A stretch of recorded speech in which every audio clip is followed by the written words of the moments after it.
नमस्कार दोस्तों। हर हर महादेव, ओम नमः शिवाय, श्री शिवाय, नमस्तुभ्यम। दोस्तों, अगर आप हमारे चैनल पर पहली बार आए हैं तो हमारे इस चैनल को सब्सक्राइब जरूर कर लें ताकि आने वाली वीडियो आपको जल्दी से मिल सके। दोस्तों, जैसा कि आज है सोमवार, जो बहुत ही खास है। पूज्य गुरुजी ने कहा है कि इस दिन आपको एक दीपक और 2 लौंग वाले उपाय से चूकना नहीं है।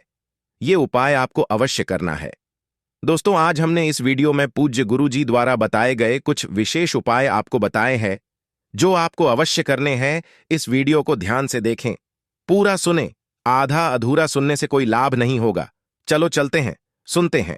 नमस्कार दोस्तों, ओम नमः शिवाय, जय महाकाल, श्री शिवाय नमस्तुभ्यं। जैसा कि आप सभी को पता है कि आज है सोमवार और सोमवार को पड़ रही है पंचमी तिथि, तो बहुत ही अच्छा दिन है, बहुत ही शुभ योग है। तो ऐसे में आपको अपने घर की सुख समृद्धि के लिए, लक्ष्मी प्राप्ति के लिए, अगर आपके घर में धन, वैभव, ऐश्वर्य की कमी है, जीवन में मान सम्मान की कमी है, घर से आर्थिक तंगी बनी रहती है, तो आपको आज के दिन एक छोटा सा उपाय करना है। इससे आपके जीवन का दुर्भाग्य सौभाग्य में बदल जाएगा और हमेशा आपके घर में सुख समृद्धि बनी रहेगी।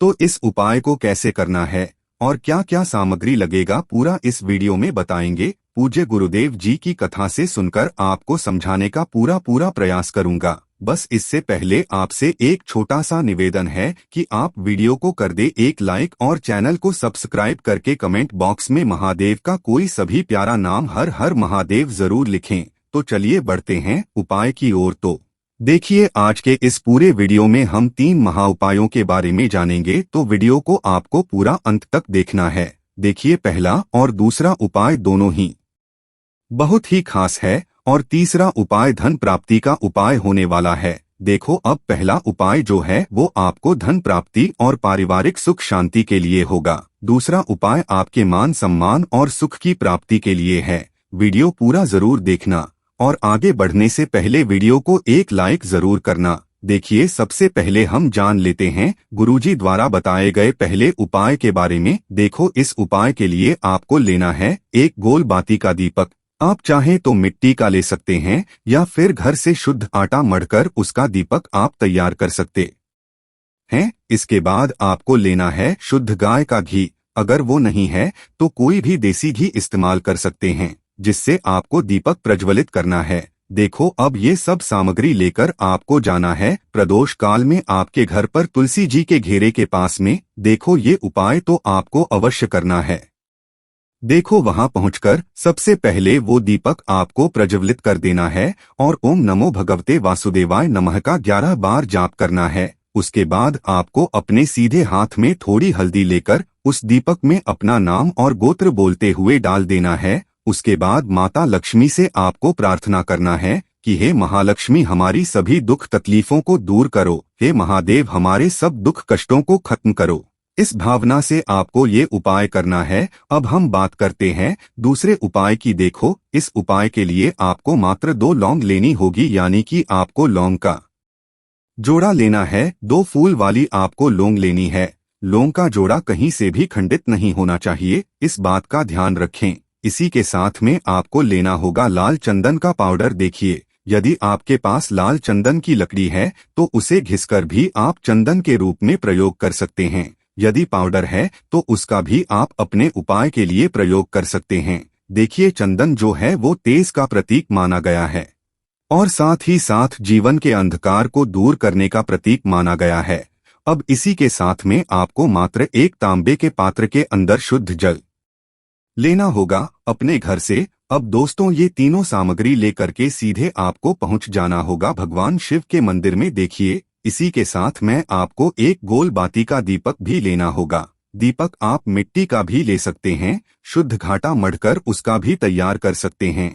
और दीपक में आपको शुद्ध घी का प्रयोग करना है। लेकिन जैसे ही आप इन सभी सामग्रियों को मंदिर में लेकर के पहुंचेंगे, मंदिर में जैसे ही आप चौखट के वहां पर पहुंचेंगे, तो मंदिर की चौखट के सीधे तरफ आप जो अपने साथ एक गोल बाती का दीपक लेकर के आए हैं, उसे आपको सबसे पहले तो प्रज्वलित कर देना है। यानी कि जैसे ही आप मंदिर की चौखट के वहां पर प्रवेश करते हैं तो उसके सीधे तरफ आपको ये गोल बाती का दीपक प्रज्वलित कर देना है। अब देखिए, जैसे ही आप यह दीपक प्रज्वलित करेंगे तो आपकी जो भी मनोकामना है उससे आपको बोल देना है। आप इस दीपक को इस प्रकार से प्रज्वलित करने के बाद इन सभी सामग्रियों को आपको शिवलिंग के पास में लेकर पहुंच जाना है।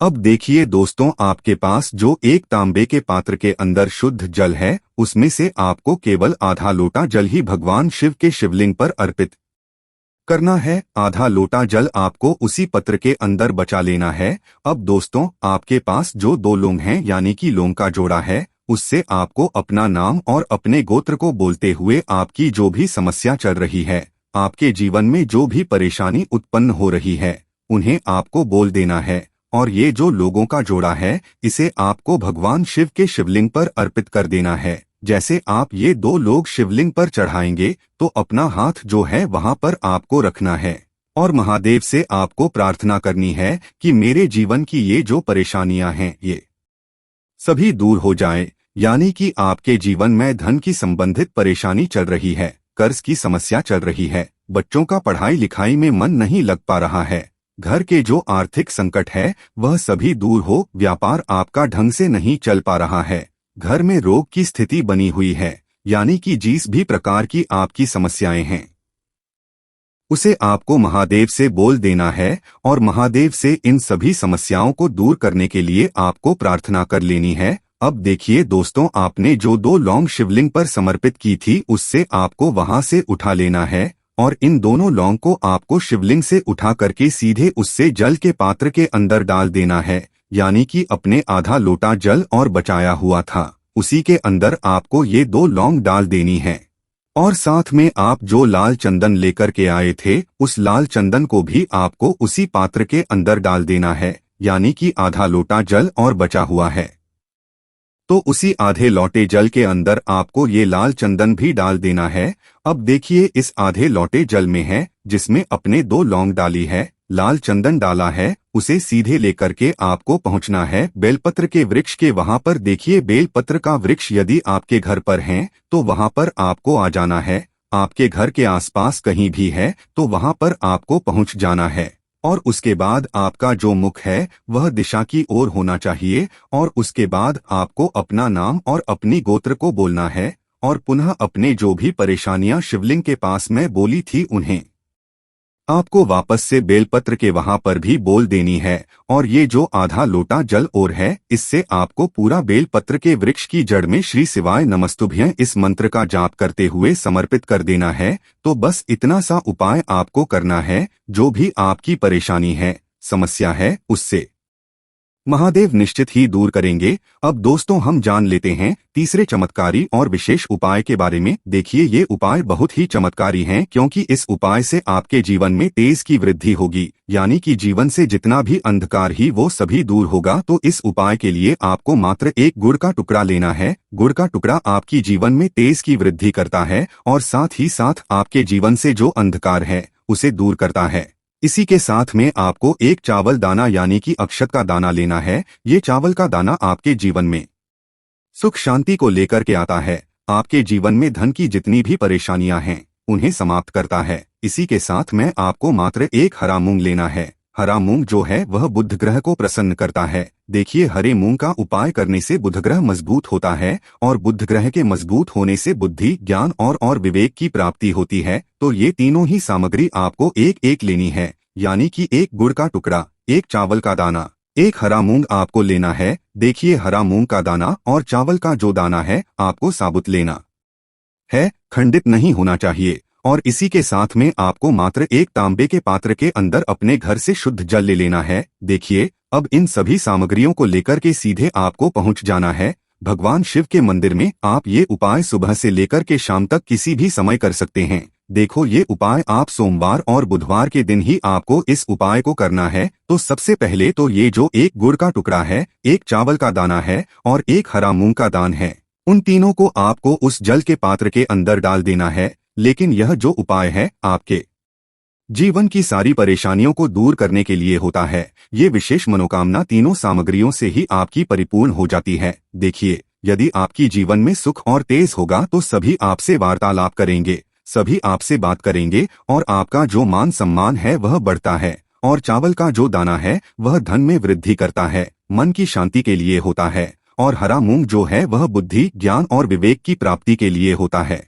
अब देखिए, यह जो एक पात्र जल है, इससे आपको भगवान शिव के शिवलिंग पर धीरे धीरे अर्पित कर देना है। श्री शिवाय नमस्तुभ्यं इस मंत्र का जाप करते हुए और तुमरुकेश्वर महादेव का मन में स्मरण करते हुए, लेकिन तुमरुकेश्वर महादेव का स्मरण करने से यह जो उपाय है और अधिक प्रभावशाली हो जाता है। तो तुमरुकेश्वर महादेव का स्मरण करते हुए यह उपाय करने से आपके जीवन में जो भी अशांति है वह सभी दूर हो जाएगी। तो इस प्रकार से आपको यह सुंदर सा उपाय कर लेना है। बढ़ते हैं अगले उपाय की तरफ। देखिए, इस उपाय को करने के लिए सबसे पहले तो आपको एक बेलपत्र लेनी होगी। बेलपत्र यदि आपको नहीं मिल पाती तो पूज्य गुरुजी के अनुसार भगवान शिव के शिवलिंग पर चढ़ी हुई बेलपत्र को आप पुण्य शुद्ध जल से धोकर के उपयोग कर सकते हैं। बेलपत्र जो है कहीं से भी आपको खंडित नहीं लेनी है। इसी के साथ में आपको लेना होगा थोड़ा सा लाल चंदन और थोड़ा सा पीला चंदन। देखिए, लाल चंदन और पीला चंदन आपको किसी भी पूजन सामग्री की दुकान पर आसानी से प्राप्त हो जाएगा। और इसी के साथ में आपको एक लोटा शुद्ध जल लेना होगा तांबे के पात्र के अंदर अपने घर से।